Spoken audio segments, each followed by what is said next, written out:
요한 1서 2장 12절부터 14절 말씀 한 절씩 교독하고 14절 같이 읽도록 하겠습니다. 자녀들아, 내가 너희에게 쓰는 것은 너희 죄가 그의 이름으로 말미암아 사함을 받았으며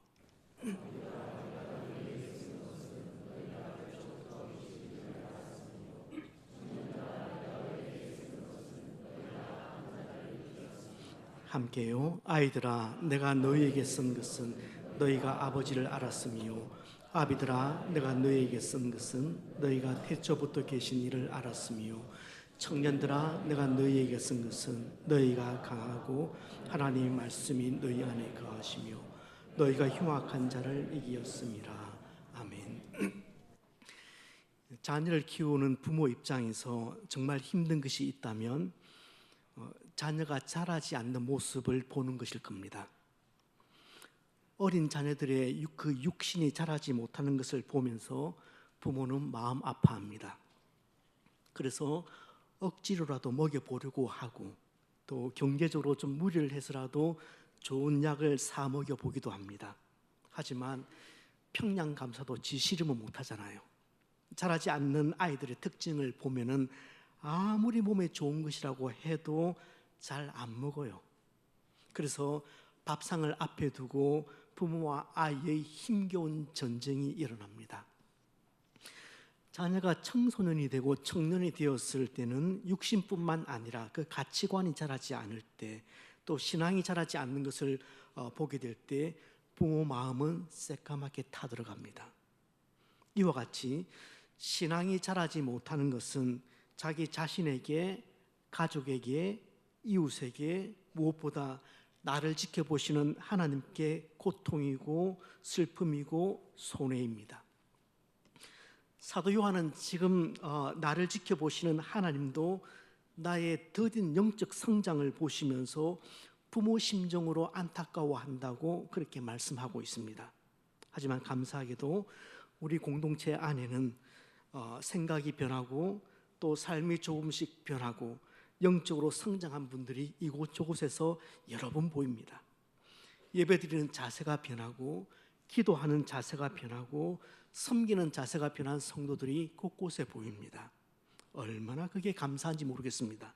특별히 오늘은 1부, 2부 예배 시간에 학습 세례 입교 예식을 거행합니다. 첫 걸음마의 자리이지만 이 역시 자라남의 표시거든요. 자라났기 때문에 학습을 받으시는 것이고 세례를 받으시는 것이고 또 입교 예식을 받는 것이거든요. 하지만 여전히 우리 안에는 자라지 않고 제자리에 머물러 있는 성도들도 있습니다. 마치 쳇바퀴에 갇힌 이 다람쥐처럼 많은 신앙인들이 오래전 은혜 받았던 그 영적 경험담을 10년, 20년, 심지어는 30년도록 무한 반복 우려먹으면서 신앙의 연주에 스스로 감동하며 살아가고 있는 것은 아닌지 모르겠습니다. 그런 생각이 들게 하는 성도들이 왜 없을까요? 우리 교단 향상교회를 섬기셨던 정주채 목사님 은퇴하시고 인터뷰를 하신 것 제가 아직도 기억이 납니다. 그 중에 그 기자의 이런 질문이 있었습니다. 목사님, 지나온 목회 시간 동안 가장 후회가 되고 아쉬운 것 있다면 그 하나가 무엇입니까? 그렇게 질문하니까 그 질문에 목사님 하시는 말씀이 사람들을, 교우들을 너무 변화시키지 못한 것이 가장 후회가 되고 안타깝다. 그렇게 그래서 후회가 된다. 그 말씀 적어놓은 걸 제가 본 적이 있습니다. 그렇게 존경을 받던 정주채 목사님도 그 정도였다면 저는 뭐 어디 명함이나 내밀겠습니까? 도무지 자라지 않는 신앙인들, 여전히 세상을 향해서 곁눈질하고 있는 성도들, 여차하면 그쪽으로 방향을 틀어서 뛰어갈 만반의 준비를 하고 있는 그들을 향해서, 아니 우리 모든 신앙인들을 향해서 사도 요한의 입술을 빌려서 하나님께서 하시는 말씀이 있습니다. 제발 좀 자라다오. 제발 좀 자라다오. 오늘 본문에서 사도 요한은 영적 성장을 세 단계로 나누어서 그렇게 설명하고 있습니다. 어린 아이의 단계, 청년의 단계, 그리고 아비의 단계입니다. 그래서 어린아이의 단계가 마냥 편하다고 거기 자리 깔고 주저앉아 있지 말고 마지막 어른의 단계로 부지런히 그렇게 옮겨가는 것이 영적 성숙이고 성장이라고 그렇게 말씀하고 있습니다. 자, 그런데 나열된 순서를 한번 보시면 조금 의아한 부분이 있습니다.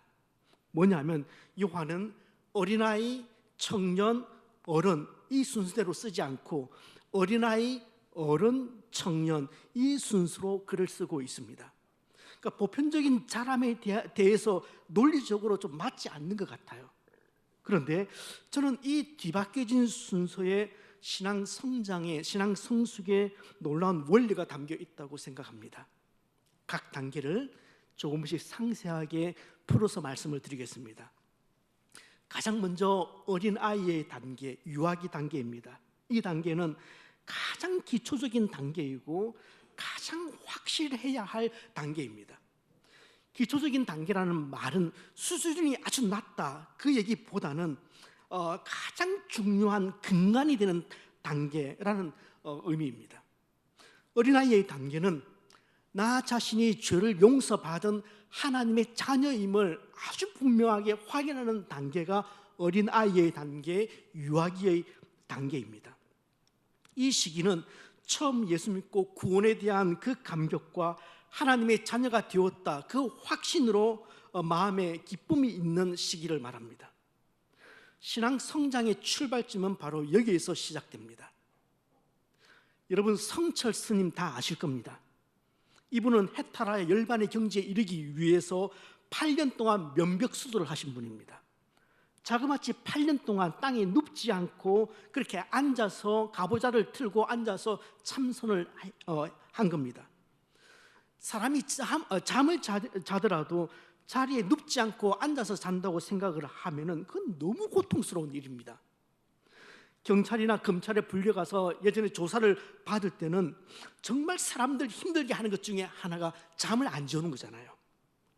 그러면은 며칠 동안 잠을 안 재우면은 그러면은 뭐 아무리 지독한 사람이라고 할지라도 다 불개되어 있다 얘기를 합니다. 그런데 성철 스님은 8년 동안을 자리에 눕지 않고 자기 자신을 채찍질하면서 정말 지독하게 돌을 닦았다고 그렇게 말합니다. 하지만 그런 노력으로는 절대 구원에 이를 수가 없습니다. 구원은 오직 하나님을 나의 구주로 받아들이는 그 믿음으로만 가능하기 때문에 그렇습니다. 어떤 사람들은 종교적인 의무만을 잘 따라가면 마음의 평화를 이룰 수 있을 것이다 그렇게 생각을 합니다. 그래서 열심히 종교 생활을 하지만 그러면 그럴수록 마음의 평화가 없습니다. 사람들은 죄책감이 들면 들수록 더욱더 열심히 남들이 하지 않는 봉사도 하지만 그러면 그럴수록 마음이 납덩이처럼 무거워지는 것을 경험하게 됩니다. 왜일까요?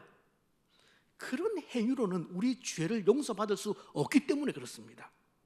유아기 단계, 어린아이의 단계에서는 이와 같이 오직 믿음으로만 구원을 얻는다는 사실을 액면 그대로 확인하고 받아들이는 그런 단계입니다. 신앙에 있어서 가장 중요한 단계입니다. 오늘 그 중요한 단계를 거치고 이제 학습과 세례를 또 입교를 받는 분들이 이 자리에 계십니다. 어린아이의 단계가 확실해지면 곧바로 청년기보다는 어른의 단계를 바라보아야 합니다.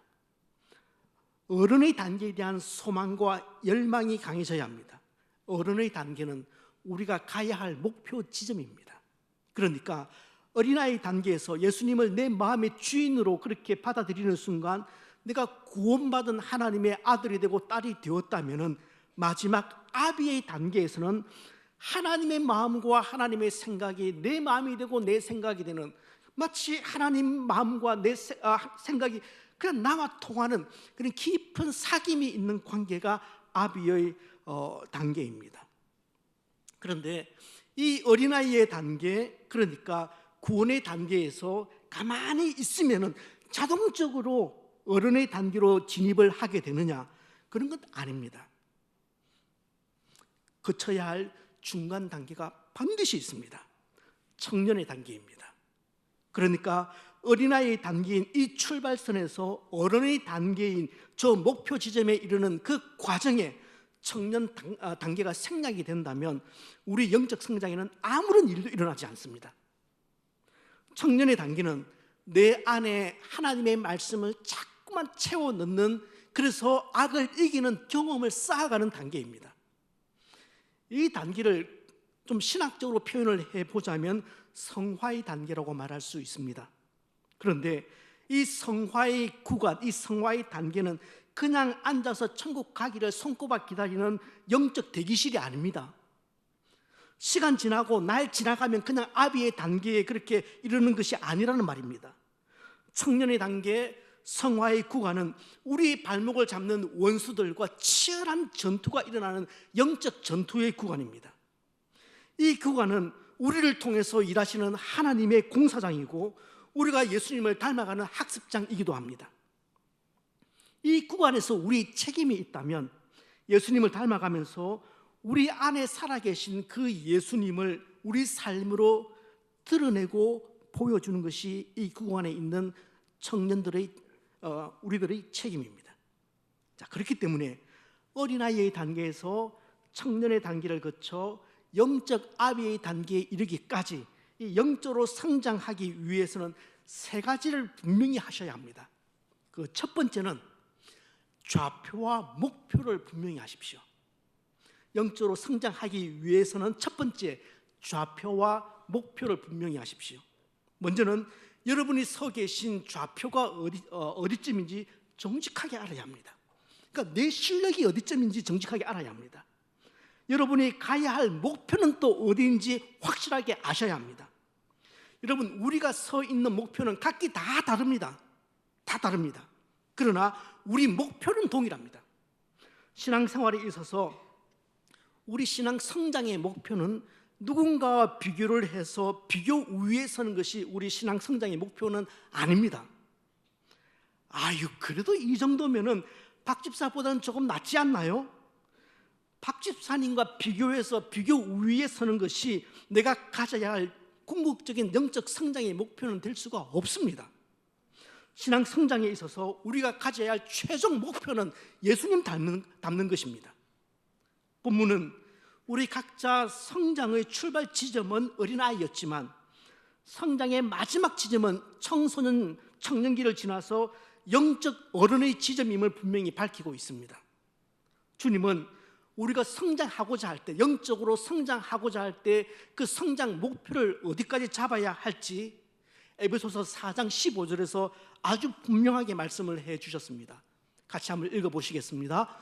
범사에 자랄지라 그는 머리니 곧 그리스도라. 네. 범사에 그에게까지, 범사에 예수 그리스도에게까지 자라가라. 물론 이것은 우리가 예수님과 똑같이 되어야 한다는 말은 아닙니다.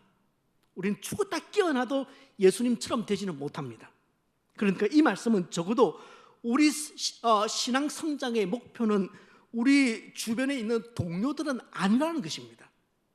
그분들을 보면서 신앙생활을 할 때 자극받을 수 있습니다.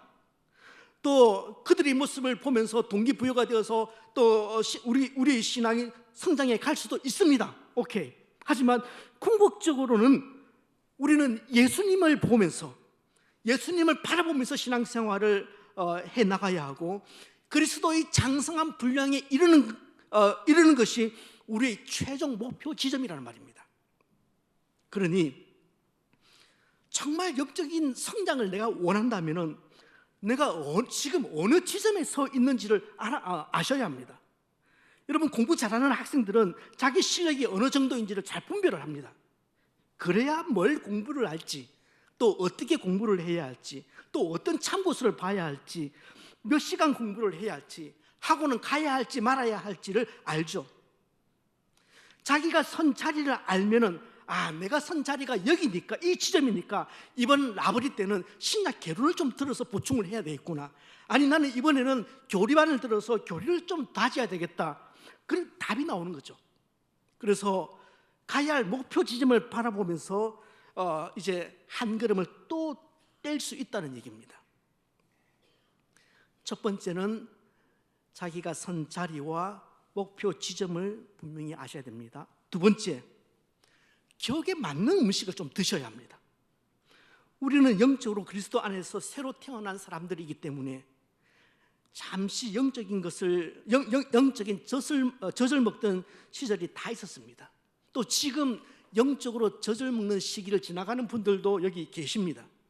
이 시기는 말씀드린 것처럼 내가 믿는 근거, 내가 도대체 무엇을 믿는가, 내가 무엇에 대해서 신앙 고백을 하는가, 그 근거에 대한 확신은 있지만 신앙생활이 견고하지는 못합니다. 잘 넘어집니다. 그런데 그런 영적 어린아이 상태가 계속해서 지속된다면 그것은 영혼에 중대한 질병이 있다는 사실을 드러내는 것입니다. 때문에 신앙생활 연수가 한 해, 두 해, 세 해 쌓이면서 우리가 반드시 해야 할 일은 젖병을 좀 집어 던지는 겁니다. 젖병을 집어 던지고 숟가락을 잡을 때 그때 본격적인 성장이 시작되는 겁니다. 이제는 더 이상 우유 먹지 않겠다. 내가 예수를 몇 년 믿었는데 이제는 우유 먹는 거 거절하겠다. 이제는 숟가락 들겠다. 이제는 격에 좀 맞는 음식을 먹겠다. 그렇게 다짐할 때 이제 거기에서 영적 성장에 대한 동기부여가 발동되는 것입니다. 히브리서의 표현대로 이제부터는 단단한 음식도 좀 먹겠다, 그 뜻입니다. 늘 듣던 말씀 이제는 내 손으로 좀 펴서 읽고, 이제는 또 내 마음으로 좀 깨닫고 내 발로 순종을 해야 하는 겁니다. 듣는 말씀으로 만족해서는 안 됩니다. 이제는 스스로 기도하는 시간도 좀 가져보셔야 합니다. 뜨듬뜨듬 기도해도 좋아요. 기도하다가 어제 세례문답 하다 보니까 아이고 목사님 막 기도하다 턱턱턱 막힙니다. 막혀도 좋아요. 기도하다 막혀도 좋습니다. 앞뒤가 안 맞아도 좋아요. 첫 술에 배부를 수가 있습니까? 남이 해주는 기도만 들으면서 아멘 아멘 하실 것이 아니라 좀 어눌하더라도 앞뒤가 안 맞더라도 자기 입술로 자기 마음을 담아내는 그런 기도를 연습을 좀 해보셔야 합니다. 언제까지나 기도하는 것을 무서워해서는 안 됩니다. 섬김을 그동안 받는 자리에 있었다면 이제는 나도 좀 섬길 수 있는 방법은 없을까? 작은아마 내 힘을 좀 보탤 수 있는 곳은 없을까? 여러분 한번 고민해 보시길 바랍니다. 처음부터 대단한 봉사할 수는 없습니다. 아주 간단한 것도 좋습니다. 그것도 하나님이 크게 기뻐하실 일입니다. 마치 아기가 첫 발을 떼듯이 한번 섬김 생활을 그렇게 시작해 보시길 바랍니다. 어디서부터 어떻게 시작해야 될지 잘 모르겠다, 그런 분은 각 교구의 목사님이나 전도사님 찾아가시길 바랍니다. 아주 상세하게 친절하게 안내해 주실 겁니다. 그런데 안타까운 것은 이런 영적 어린아이 상태에서 다음 계단으로 올라서지를 못하고 계속해서 그 상태에 머물러 있는 성도들이 의외로 많다는 것입니다. 대부분의 질병에는 감지될 수 있는 징후가 있잖아요. 병적인 어린아이 상태에 오랫동안 머물러 있는 그리스도인, 그들에게 뚜렷하게 나타나는 특징들, 징후들이 있습니다. 앤드류 모레이, 겸손이라는 아주 유명한 책을 쓰신 기독교 작가이기도 한데, 이 앤드류 모레이는 이런 그리스도인들, 영적으로 병이 들어서 오랫동안 자라지 못하고 있는 그 어린아이들에게서 나타나는 징후들, 그 네 가지 기준을 제시를 하는데 도움이 많이 됩니다. 제가 소개를 해드릴 테니 혹시 내가 이 단계에 머물러 있는 것은 아닌지 자가 체크를 한번 해보시기를 바랍니다. 영적으로 오랫동안 병들어 있는 그 어린아이에게서 나타나는 첫 번째 징후는 그 영적 어린아이의 시기가 비정상적으로 길다는 것입니다. 진실한 그리스도인이라면 나의 영적인 생활에 진정한 성장이 있는지 계속해서 자문자답을 해보아야 합니다. 그러면서 또 한 발자국 내디뎠습니다. 우리가 영적으로 성장을 만약에 조금씩이라도 하고 있다면 몇 해 전에 써놓은 신앙 일기를 보면서 야, 그때 내가 참 어렵구나, 아유 그때 내가 이런 생각을 하고 있었네, 부끄러움을 느끼는 게 정상입니다. 그런데 이런 병적인 어린아이 시기가 무한정 계속되면 마치 사람들이 오랫동안 그렇게 밟고 다닐수록 단단하게 굳어지는 그 땅처럼 마음이 딱딱하게 굳어져서 점점 더 변화를 거부하고 성장을 거부하게 됩니다. 그리고는 자신이 자라지 않는 그 상태를 당연한 것으로 그렇게 합리화를 하게 되고 늘 그 자리에 머물게 됩니다. 영적으로 자라고 싶다 그런 의지도 없습니다. 혹시 나의 영적인 성장이 비정상적으로 길게 늘어져 있다면 혹시 내가 이 범위에 속해 있는 것은 아닌지 한번 점검해 보셔야 합니다. 두 번째 징후는 죄에 대해서 자꾸만 반복되는 실패를 행한다는 것입니다. 영적인 어린아이들에게 하나님의 은혜가 없는 것은 아닙니다. 그들도 종종 회개의 눈물을 흘립니다. 그러나 그 뉘우침의 눈물이 마르기도 전에 또 죄를 범합니다. 그리고 또 죄를 범합니다. 이것이 무한 반복이 됩니다. 이들에게는 죄를 이겨본 경험이 별로 없습니다. 내가 죄와 싸워서 한번 이겨보겠다 그런 결기도 없습니다. 물론 때로는 하나님의 자녀답게 살아야지, 하나님의 아들답게 살아야지 그렇게 호기로운 다부진 결심을 합니다. 그러나 실제 삶 속에서는 언제 그 결심을 했냐는 듯이 또 실패하며 죄 속에 거하게 됩니다. 죄에 대해서 이겨본 경험이 너무 없다 보니까 죄 앞에서 늘 무기력합니다. 그러다 보니 영적 진보가, 영적 성장이 있을 수가 없죠. 죄에 대한 승리의 경험 없이 끊임없이 동일한 죄를 반복하고 있지는 않는지 한번 점검해 보셔야 합니다. 계속 그 죄에 넘어지고 또 넘어지고 또 넘어지고 있다면 여러분은 영적으로 어린아이의 그 질병을 가지고 있는 겁니다. 세 번째 징후는 자신을 변화시키는 하나님의 은혜에 대한 체험이 부족합니다. 물론 이 단계에 있는 성도들도, 영적 어린 아이들도 하나님의 은혜는 경험하기는 하는데, 그러나 영적인 촉수, 영적인 주파수가 이렇게 제대로 개발되지 못했기 때문에 아무리 하나님께서 은혜를 부어주셔도, 이런 예배를 통해서 은혜를 부어주셔도 그게 은혜인지 아닌지 알지를 못합니다. 결국 우리가 죄와 싸울 수 있고 죄의 유혹들로부터 승리할 수 있는 것은 순간순간 하나님이 은혜 주셔서 그렇게 죄와 싸울 수 있는 것인데, 그 은혜를 너무 드물게 경험하기 때문에, 하나님이 주셔도 그 은혜가 은혜인지를 모르기 때문에 제대로 그 죄와 한판 붙어볼 수도 없는 거죠. 그렇게 계속해서 실패하는 삶을 살아가는 동안에 결국 이 사람은 이렇게 생각합니다. 주님의 은혜로도 내 인생은 바뀌지 않는구나. 그런 패배의식이 자리 잡습니다. 그러면 잘할 수 없습니다. 물론 은혜 안에 있는 신자들도 이런저런 작은 일상적인 불순종들의 영향을 받으면서 살아갑니다. 그건 다 똑같습니다. 여기 계신 분들 다 똑같습니다. 하지만 은혜 안에 있는 성도들은 즉각적인 회개의 그 돌이킴의 순발력이 있거든요. 그래서 또 한 걸음 더 나아가 보려고 시도를 합니다. 이것은 그 신자 속에 은혜의 면역력이 있다는 증거입니다. 그러나 병적인 어린아이 상태에 머물러 있는 그리스도인들에게는 이 면역력이 거의 없습니다. 네 번째 징후를 말씀드리겠습니다. 네 번째 징후는 무지입니다. 병적 어린아이 상태에 머물러 있는 신앙인에서 나타나는 네 번째 징후는 무지입니다. 신앙이란 것은 결국은 자기를 알고 하나님을 아는 것입니다. 나는 아무 쓸모없는 죄인이었는데 주님께서 십자가의 죽으심으로 나를 구원하시고, 그 사실을 내가 분명히 믿고 고백할 때 나는 주님의 것이 되었고 하나님의 자녀가 되었다. 이게 신앙의 핵심입니다. 때문에 성숙한 그리스도인의 뚜렷한 특징 중에 하나는 십자가의 은혜와 복음의 감격이 무엇인지 그걸 압니다.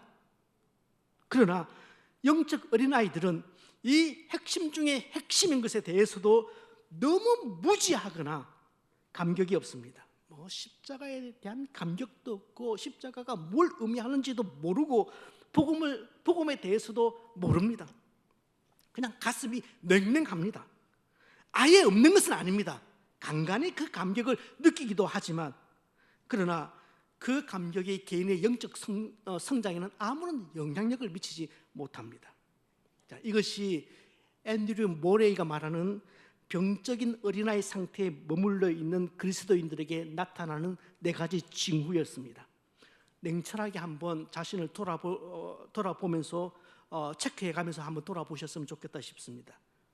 자, 다시 본 가지로 돌아와서 영적으로 성장하기 위한 3가지를 분명히 해야 하는데, 그 3번째는 경건의 연습을 하셔야 한다는 겁니다.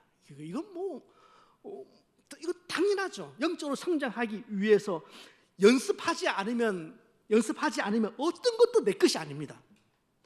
운전 이론을 10년간 들었다고 해도 직접 목숨 걸고 운전대 한번 잡아보지 않으면 운전 그거 내 것 아닙니다. 심지어는 자전거도 운동장에서 몇 번 넘어지고 무릎이 까여 봐야지, 그래서 그 연습을 해봐야지 자전거를 타는 것도 내 것이 되는 겁니다. 영적 성숙도 마찬가지입니다. 어떤 경우에도 인스턴트 영적 성숙은 없습니다. 그런 건 없습니다. 영적 성숙은 돈 자판기에 딱 넣으면 콜라가 툭 튀어나오듯이 그런 형식으로, 그런 시스템으로 이루어지지 않습니다.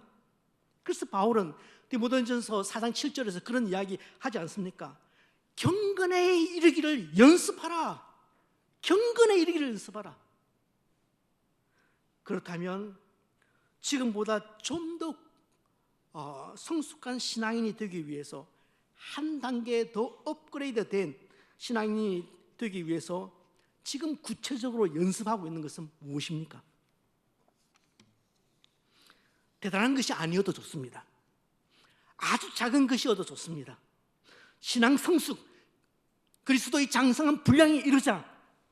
여러분, 이런 표의 허구에 현혹되지 마십시오.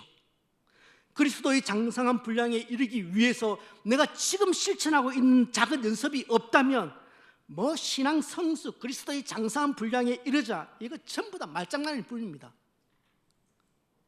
특별히 오늘 본문에서 영적 청년기에는 내 안에 부지런히 말씀을 채워넣는 훈련을 하라고 합니다.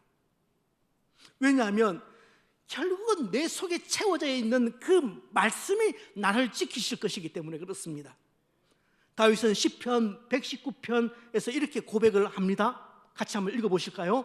청년이 무엇으로 그의 행실을 깨끗하게 하리이까?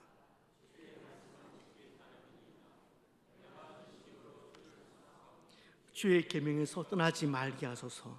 내가 주께 범죄하지 아니하려 하여 주의 말씀을 내 마음에 두었나이다.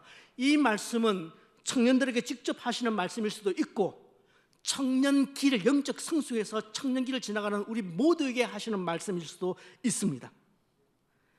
그렇지만 많은 성도들이 살아가다 보면 목사님, 말씀하고 현실하고 많이 다르지 않습니까? 그렇게 얘기해요. 예, 맞습니다. 인정합니다.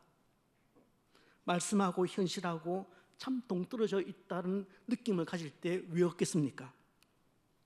어떤 목사님이 가출한 청소년을 상담을 하면서 성경에 나오는 탕자의 비유를 그 청소년에게 얘기를 해줬답니다. 탕자의 아버지가 새신을 신겨주고 금가락지를 끼워주고 송아지를 잡아서 잔치를 해주었다. 그러니 너 아버지에게로 빨리 돌아가라. 자꾸 설득했답니다. 몇 주 후에 그 청소년을 다시 만났습니다. 예, 결국 너 아버지에게로 돌아갔구나. 예, 잘했다. 정말 잘했다. 그래, 아버지가 신발 사주시던? 아니요, 발바닥이 터지도록 얻어맞았습니다. 그래도 금가락지는 끼워주셨겠지? 아니요, 있던 지갑도 다 털렸습니다. 그럼 송아지는 잡아주셨겠구나? 아니요, 저를 잡아서 송아지에게 먹이려고 하셨어요. 예, 성경 말씀이 현실과 참 달리 느껴질 때 있습니다. 세상 아버지하고 하나님 아버지는 같을 수가 없습니다. 그러나 그 청소년은 그래도 자기 아버지에게로 돌아가서 궁극적인 위기는 벗어났잖아요. 하나님의 말씀이 나를 지키고 그 하나님의 말씀이 나를 살린다는 것은 그건 경험을 해 보셔야 아는 겁니다. 자주 경험을 해 보셔야, 그래야 우리가 영적으로 자랍니다. 그래서 시인은 시편 119편 72절에서 이렇게 고백을 합니다. 같이 한번 읽어보실까요? 주님께서 나에게 친히 알려주신 그 법이 천만 금은보다 더 귀합니다. 주님께서 나에게 일러주신 그 말씀이 천만 금은보다 더 귀합니다. 그렇게 고백합니다. 특별히 바울은 이 청년의 시기를 말하면서 오늘 나와 있는 말씀처럼 너희가 가고 하나님의 말씀이 너희 안에 거하시며, 하나님의 말씀이 그 시기에 너희 안에 거하시며 너희가 흉악한 자를 그래서 이길 수 있다, 이렇게 말씀하고 있습니다. 자꾸만 말씀하고 현실은 다르지 않냐면서 안 된다고만 말씀하시지 마시고, 말씀대로 한번 살아보시려고 무언가, 그게 작든 크든 무언가 하나는 시도를 해보십시오. 말씀을 각자의 삶 속에서 연습을 좀 해보셔야 합니다. 여러분, 말씀은 아는 것만으로는 부족합니다. 말씀을 살아보아야 합니다. 그래야 그 말씀이 그제서야 내 것이 됩니다. 물론 그 과정에서 코피 터질 때도 있습니다. 하지만 그래도 또 살아보아야 합니다. 또 연습을 해봐야 합니다. 실패할 때 있습니다. 괜찮습니다. 그렇게 실패한다고 해서 하나님 나무라지 않습니다. 그걸 왜 하나님이 나무라십니까? 넘어져도 자빠져도 은혜 받은 그 말씀대로 한번 살아보려고 해야지, 그래야 거기서 영적 근력이 생기지 않겠습니까? 그런 시간을 거쳐야 웬만해서는 흔들리지 않습니다. 그 작은 경건의 연습들이 저와 여러분의 영적 성장의 큰 출발점이 될 것이고, 결국은 물이 바위를 뚫게 될 것입니다. 여러분, 올해가 다 가버렸다면 새해에는 내 영적 성장이, 2025년도에는 내 영적 성장의 신기록을 한번 세워보겠다, 여러분 그렇게 한번 다짐해 보시길 바랍니다. 그러길 위해서는 영적 성장에 대한, 나 좀 영적으로 성장해보고 싶다, 영적 성장에 대한 갈증이 반드시 필요합니다. 주님과의 진정한 사귐은 성화에 대한 열망과 그리고 열정을 불러일으킵니다.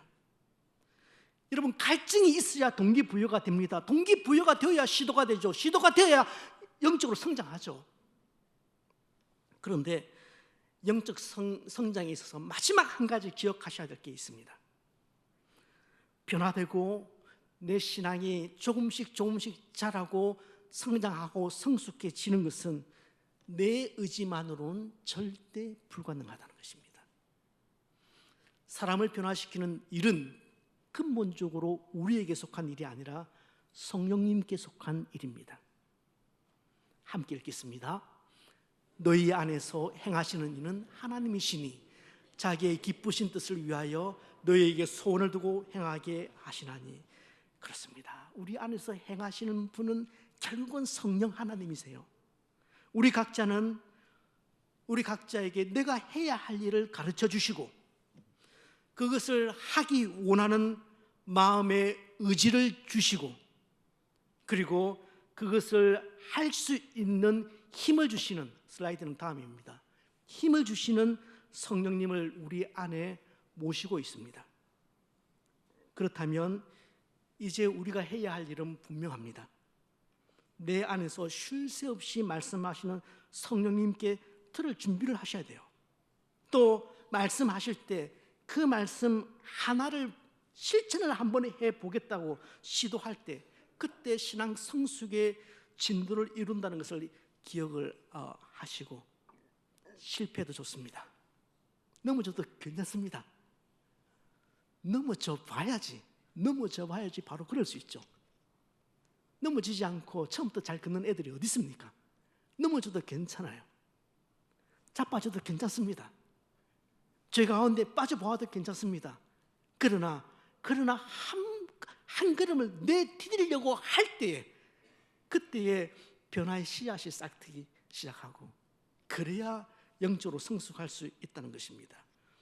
그래서 영적 사귐이 영적 성숙으로 이어지는 여러분의 복된 삶 되시기를 주님의 이름으로 축복합니다.